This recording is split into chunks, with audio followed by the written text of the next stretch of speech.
people think somebody who really sees through projections is really smart because they come up with really cool, unique, innovative ideas, or they act in a way that's seemingly not normal, but yet it works. And it's not so much really that they're smart or not smart. It's that they don't see the same level of limitation on everything that somebody who fully buys into their projections sees. Welcome to The Art of Accomplishment, where we explore how deepening connection with ourselves and others leads to creating the life we want with enjoyment and ease.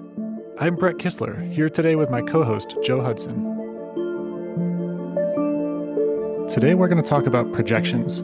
So, Joe, you've talked about projections a lot in our courses, this idea that from our past experience, we create these beliefs that we carry into the present, and that this shapes our reality in the moment. And I'd like to get into that a little bit further today. So, Joe, what are projections? It is such a complicated subject because the word projection is used for many things, right? So there's the psychological projection, which is somewhat stems from like Jung's work and some other psychologists. And that's this idea that the parts of ourselves that we can't own, the parts of ourselves that are either good or bad, but that we can't have full ownership over, we project onto other people. And this is something that happens when you're deeply triggered. So an easy way to look at this just briefly is you look at most politicians, and if you see them like really just accusing somebody else of something, you can see a way in which that is true about what they're doing as well. So, or if you're dealing with somebody, they're like, oh my God, they're so arrogant. Like that comment in itself is arrogance, right? It's like as if you can presume to know what their reality is. So that's projecting the unknown parts of ourselves. And it can be positive things too, like, oh my gosh, they're so smart. They understand everything and I don't. That can also be unowned parts of ourselves, positive unowned parts of ourselves that we then project onto other people. So there's that. That's what we'll call psychological projection. And then there's this projection onto the world. And that's more about how we lived our first 8 or 9 years of life when we're in theta brainwaves and where we're basically learning what life is. And we might learn that like love is associated with shame, or money is associated with lack, or authority is associated with anger. And then we go and recreate those projections in our life because we're like, okay, that's what we learned it is. And so you go out into the world, you're in your 20s, your 30s, your 40s, and you find out that everybody who you choose to have a romantic relationship with has a tendency to shame you, or that you see money as something there's not enough of, and then you're not able to have the money that you want or need. So there's that kind of projection onto the world. And then there's like the projection of self. And the projection of self, which is closely related to the next projection, but I want to make a distinction between the two. The projection of self is that we don't really see the world, we see ourselves. And so, or we don't really see reality, we see ourselves in reality. And so that would be like if somebody is a thief, they see the world as a world of thieves. If somebody has a deep relationship of self-love, then they see the world as love. And even when they see the atrocities of the world, they see it as people trying to love themselves and they're not capable. So the way that we see ourselves and relate to ourselves then is how we interpret the world. So that's another level of projection, the projection of self. And then the final projection that I see is the projection of I, which I'm making a distinction here, though there's not a real one, but I think it's useful to make the distinction. And that's just the idea that there is a you that is separate, right? So we have this identity. The way humans work is we have a sense of identity. And we don't know if other animals have that sense of identity, but we have a sense of identity. And at the very core of that sense of identity is the idea that there is an I that exists as separate. And like a tremendous amount of spiritual modalities, Ramana Maharishi is like kind of the most known example, where a lot of the work is really to see the self not as something to be protected, not as the body, not as an emotional state, not as something that's existed for 45 years or whatever it is, but as illusionary in nature, or to see the self as the awareness of all those things.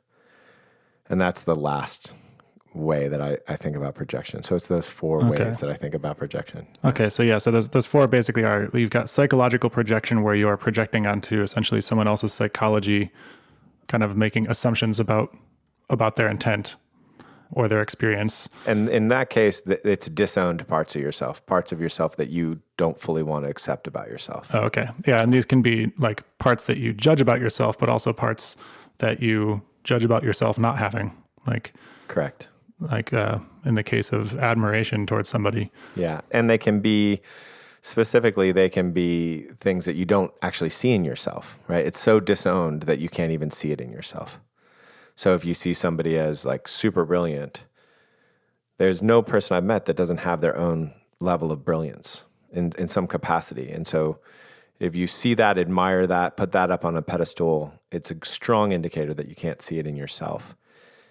Similarly, if you are like, that person's a thief, and you can't see that you also have that in you and in your actions, then that's the psychological projection. Okay.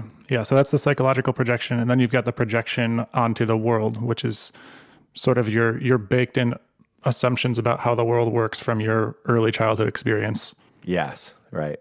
Then you've got this projection of self, really like a projection. So this isn't a projection onto yourself, but it's a projection of yourself onto the world, seeing the world as the way that you are internally organized. Correct. That's right. So I use the example of like the saint in love, but it's, if you think that it's really important to be dressed and put together, then you're likely to think it's important for other people to be dressed and put together. That's like the simple version of it. And so what's good or bad for you is good or bad for the world. The way that you see yourself and relate to yourself is the way that you relate to the world.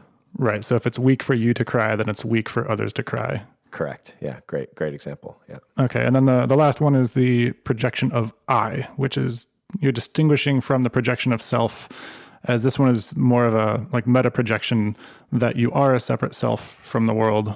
Yeah. That you have an identity. Yeah. That there's some boundary that is you. Correct. Right. So if you think about that, like if I cut you in half, if you think you're your body and I cut you in half, which half is you? Or a split brain experiment, right? Where they cut the corpus callosum and then people had basically two very separate identities, each controlling half of the body, right, at odds with each other. Exactly. Or people think I'm emotional.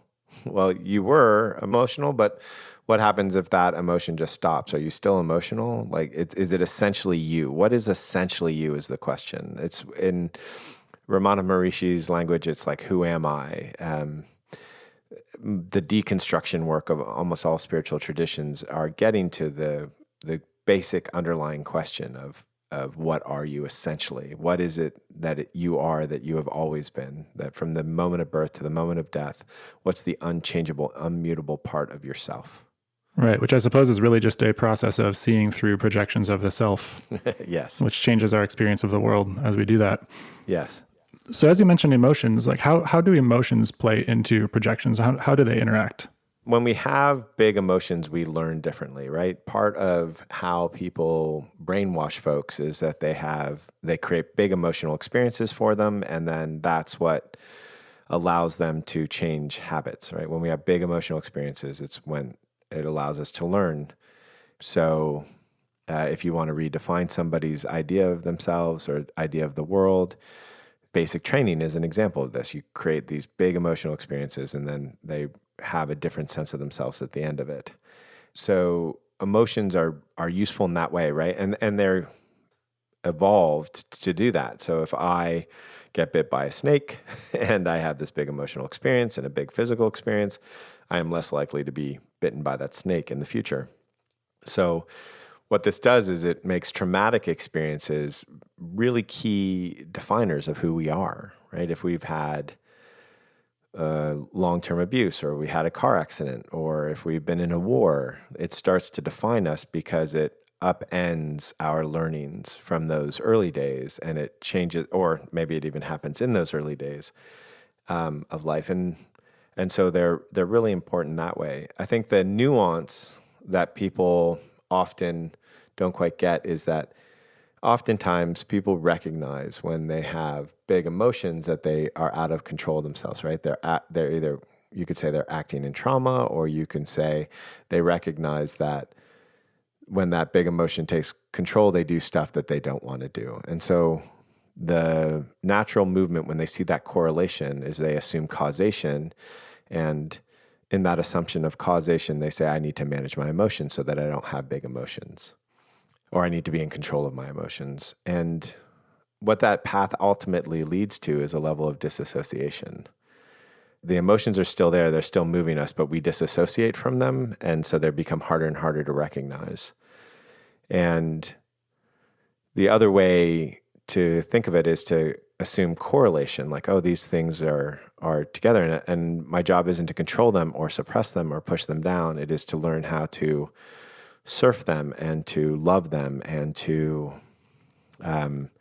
accept them deeply and to find the joy in them, or to not resist them. And if we take that step, then what happens is the emotional currents of our life become vitalizing. We fall in love with them. There still isn't the control, meaning that we don't find ourselves succumb to these big emotional experiences, because we start to see that that is just another level of resistance.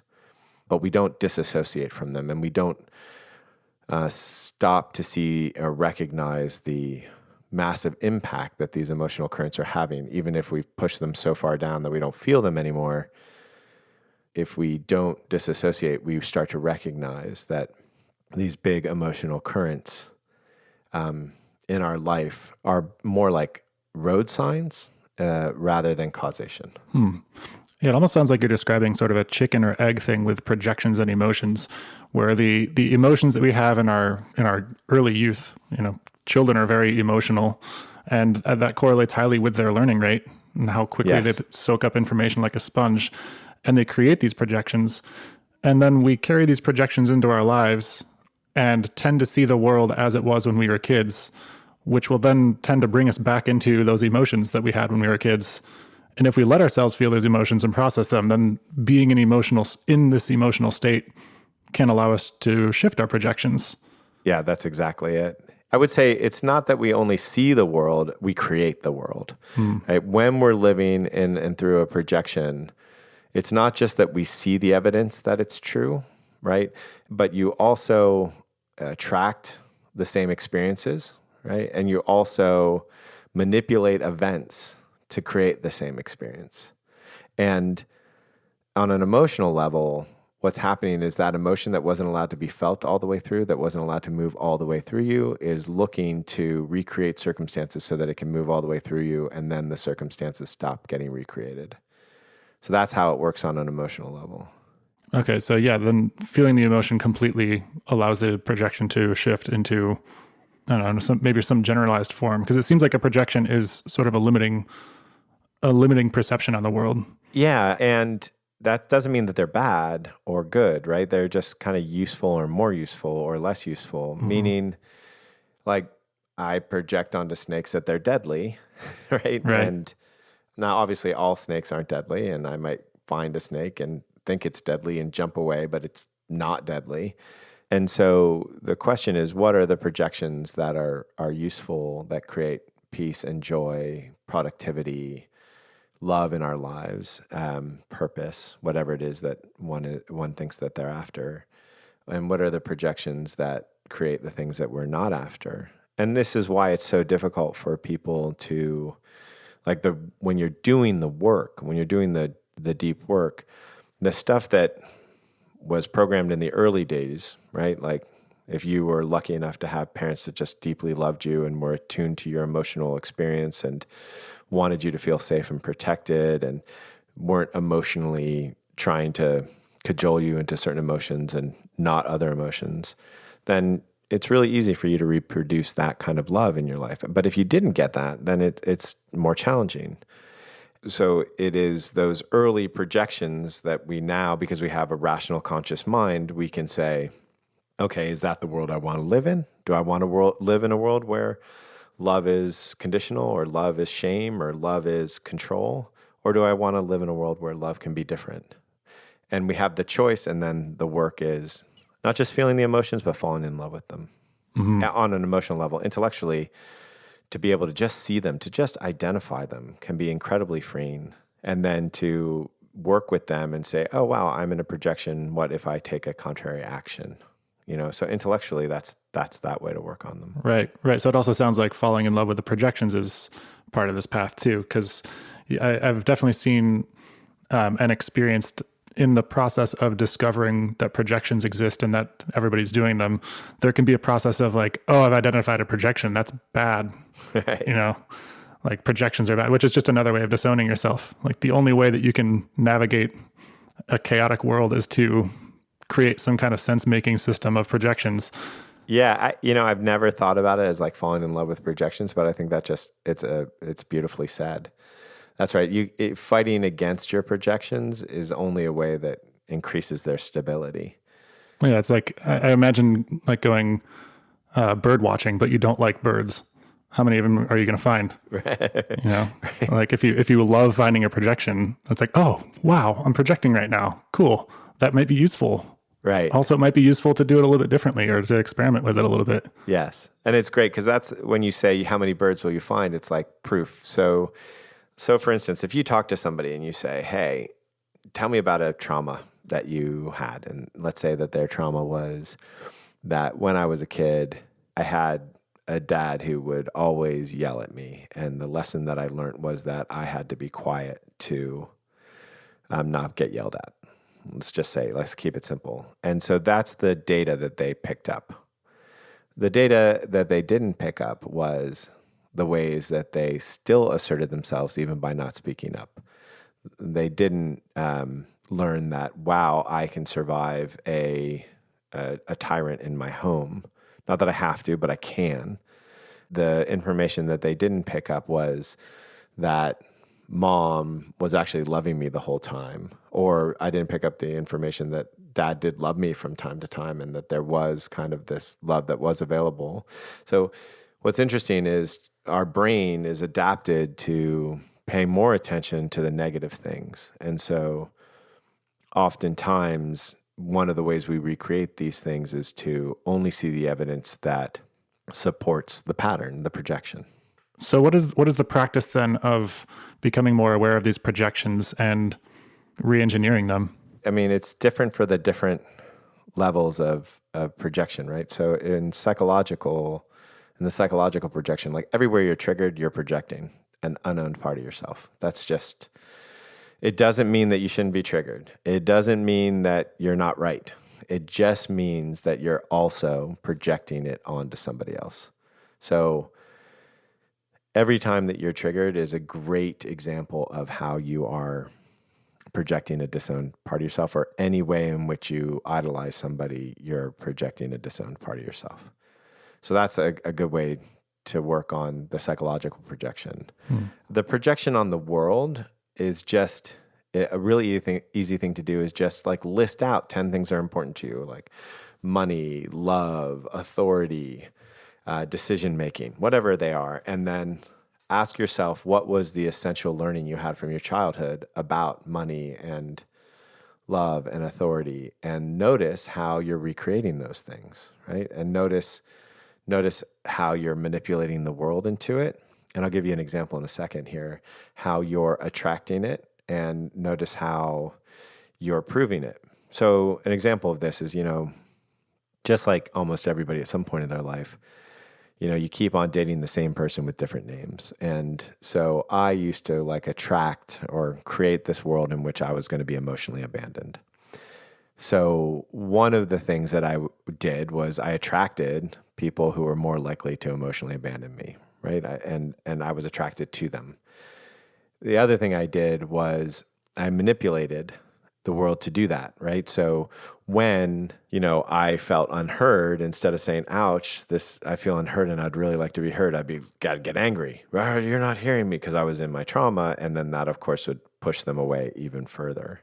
And then I would look around the world and I would see that person emotionally abandoned me and that person emotionally abandoned me, but I wasn't noticing all the people who weren't, or who really wanted not to, and I wasn't allowing to, right? That I was abandoning them. So that's the way to look at it as far as like that level of projection. And then on the projection of I mean, the easiest thing to do is just say, what am I? And really sit in the question rather than to look for an answer. But there's other things that you can do as well, which is just notice the part of yourself that's always been there, or put your attention onto attention. There's lots of things that help you see through the false sense of identity, and the kernel of that identity being that you exist as a separate thing, or as a non-separate thing, even. That the kernel of the identity is that I exists. Another area that I've heard this concept, that kind of a metaphor here, is something called like object fixation or target fixation. Like if you're flying a parachute and you want to land in a field, but there's a tree in the field, if you look at the tree, you're probably going to hit the tree. Or like driving a motorcycle around a corner, if you look into the ditch, you're going to go into the ditch. Yeah, that's a beautiful metaphor. I really like that metaphor. There's been like lots of times in my life where I've seen some kind of disaster coming in business or like in a relationship, and I'm like not wanting it, but I'm just like scared of it, which makes me think of it more, which makes me see and look for the evidence of it more, and not see the other paths available to me. And then the thing happens. Yeah. And I'm all surprised for some reason. Yeah. I'm like right now, I got in touch with an old friend, and he's in a state of, believing that he is bad and incapable.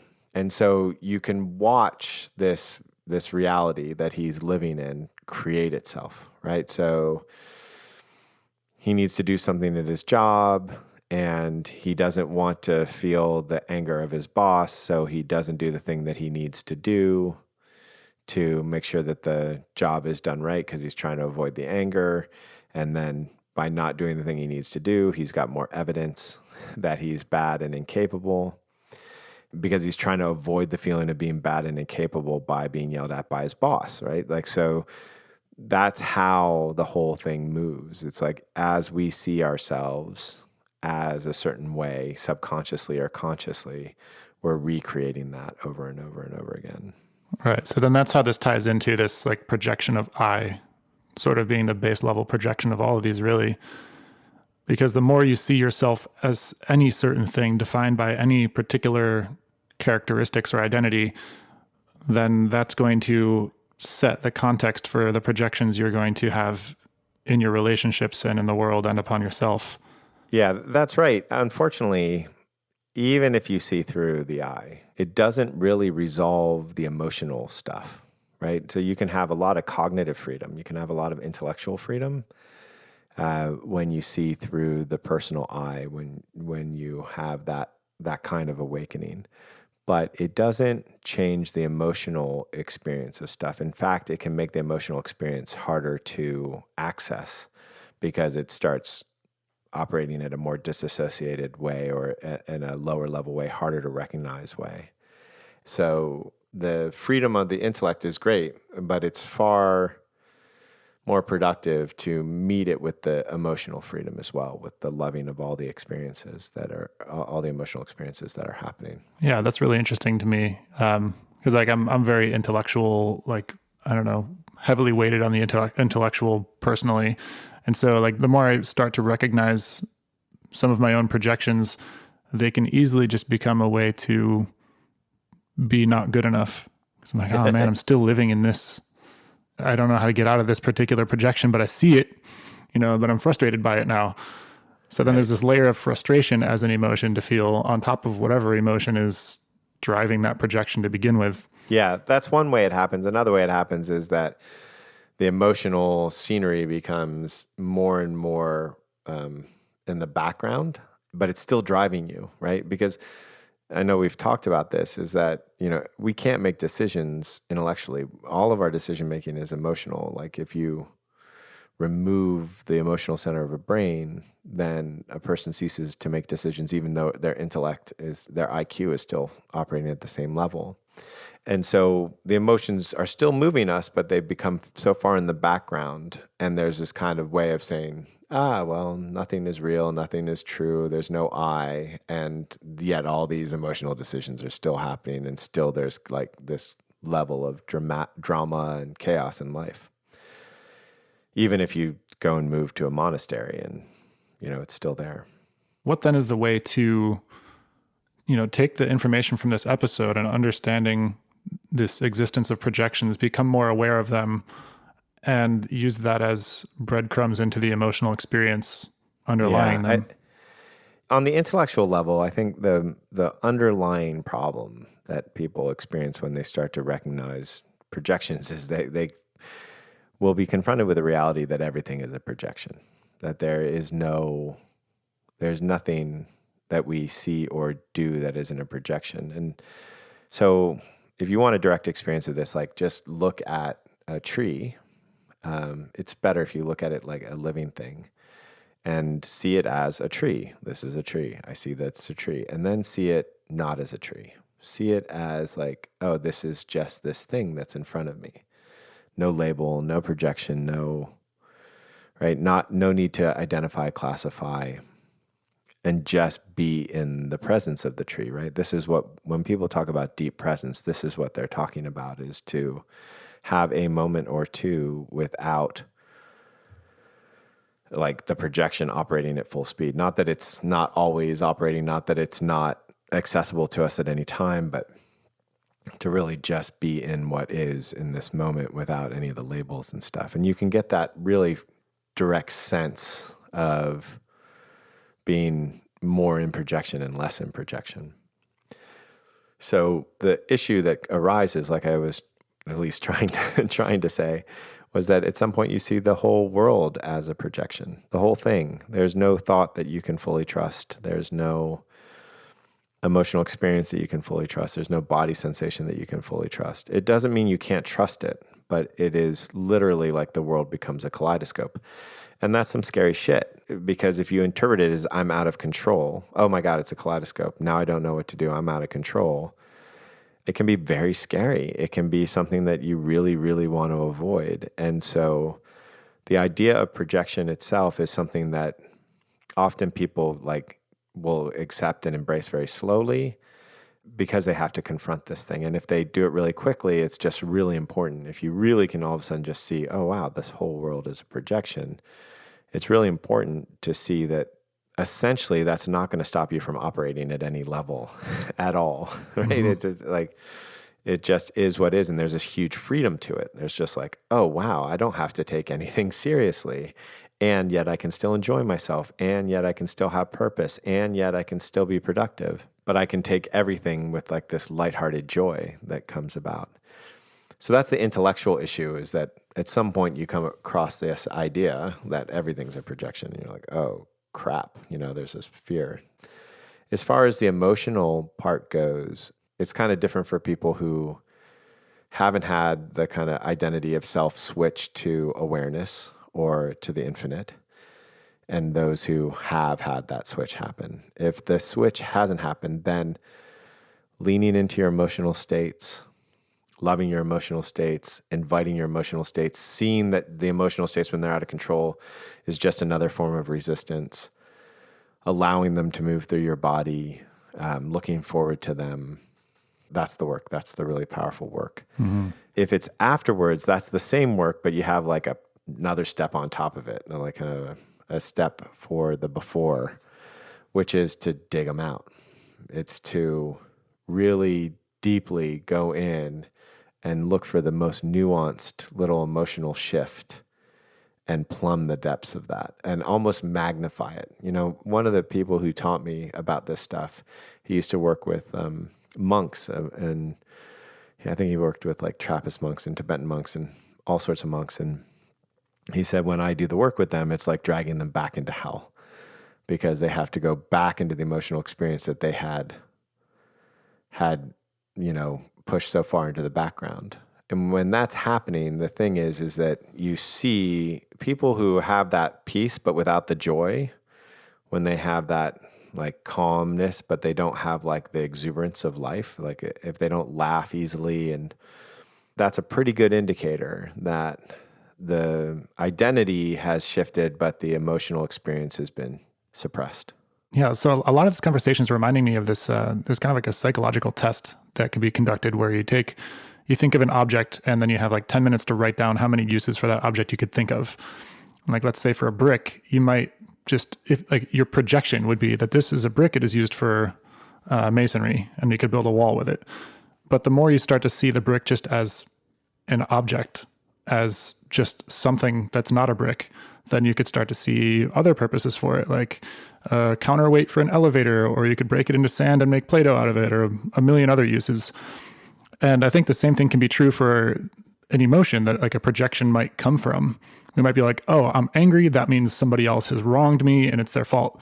It's like, okay, well, that's one projection of this emotion. But if I just go into the essence of the emotion and feel that, then what else might that mean for me? What other richness might there be in that experience? Yeah, that's cool. First of all, never heard it explained that way, and I'm really digging that. And then second of all, I thought you were talking about something different, which it also applies to. But so let's start with the emotional experience, right? Like that anger could be an indication that I haven't drawn the boundary I need to draw. That anger could be an indication that I'm not taking care of myself. That anger could be the indication that somebody's wronged me. And you're right, all of that is like levels of projection. The thing that I thought you were talking about, which also seems like a really cool idea to me, is the brick could be this, the brick could be that. It's the same with projections, right? So oftentimes something that happens when people start seeing through their projections, they have a lot more opportunity in front of them. They see a lot more options, like the array of possibilities opens up to them. And so a lot of times people think somebody who really sees through projections is really smart because they come up with really cool, unique, innovative ideas, or they act in a way that's seemingly not normal, but yet it works. And it's not so much really that they're smart or not smart. It's that they don't see the same level of limitation on everything that somebody who fully buys into their projections sees. Right. Right. And that is something that I meant by that as well. I went into the emotion route, but really I think this applies everywhere. And this is really kind of a core of how view can change our lives. Because like particularly like impartiality and wonder, but also vulnerability for other people to have this experience with you, with getting more information, and empathy, being curious about other people's experience and being with them in it. These characteristics or these, traits lead us to have a more granular awareness of reality beyond the initial assumptions that we might have had. Even though those initial assumptions still exist and they still can guide our behavior and allow us to act quickly and effectively, the more we can become aware of them and the more we can see them for what they are as projections, then the more granular our awareness of the world around us can be, and the more we can start to see other possible interpretations of the world than the ones that we started with. Again, I think this is the third time on this podcast. Yeah, I've never seen it that way, and it's such a beautiful articulation of it. It's such a great story to build around it because that's absolutely how it works when you look at it that way. Of course, it's also just a projection. And of course, it's also just a projection, right? That's the thing. So that's another thing that's really cool about this work is, I know you've seen this in my work, but, I'll go and pontificate on something and, because that's what I'm asked to do. And then they'll say, you're totally wrong about that. And I'll be like, yep, that's true. Like I can absolutely see the world in which everything that I'm saying is incorrect. Mm-hmm. And because I can see that there is some correctness in every point of view and some fallacy in every point of view. And the fear for me when I was like entering into that that way of looking at the world was like, oh shit, I'll never be able to act. Like, how will I act if I don't know what's right and what's wrong? Right. How will I be able to act if I don't know, like, if I know that everything is and isn't true? And you act the same way that you would if you were an animal or a dragonfly. Like, the action still exists, and you're still processing information, and you're still having emotions.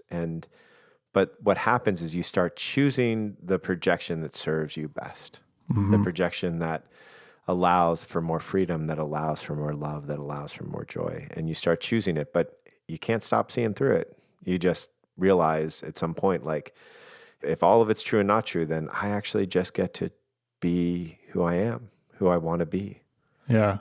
And I think the more that you accept all of your projections, rather than labeling some of them as good or some of them as bad, then the more all of them can kind of be present in each moment, and your entire past experience can sort of average out to one statistically most likely scenario to be one specific next step from each scenario that is likely to have the better outcome.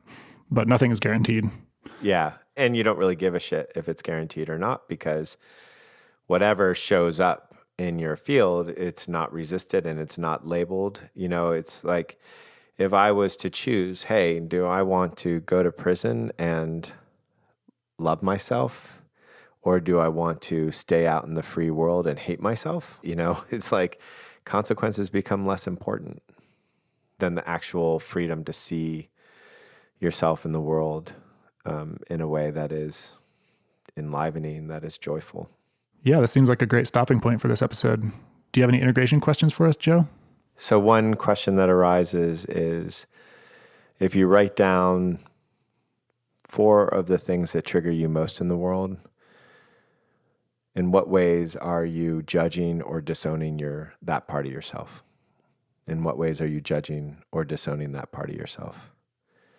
Second question is, if you're looking deeply at who you admire, who you put on a pedestal, what are the parts of them that you admire, and how do you not own that aspect of yourself? And the last question is, what's looking out behind your eyes? Yeah, that's a good one. And I encourage you not to answer that question, just be in it. Wonderful. Thank you, Joe. Yeah, thank you, Brett. Thanks for listening to The Art of Accomplishment. If you enjoyed what you heard today, please subscribe and rate us in your podcast app. We'd love your feedback, so feel free to send us questions or comments. You can reach out to us, join our newsletter, or check out our courses at artofaccomplishment.com.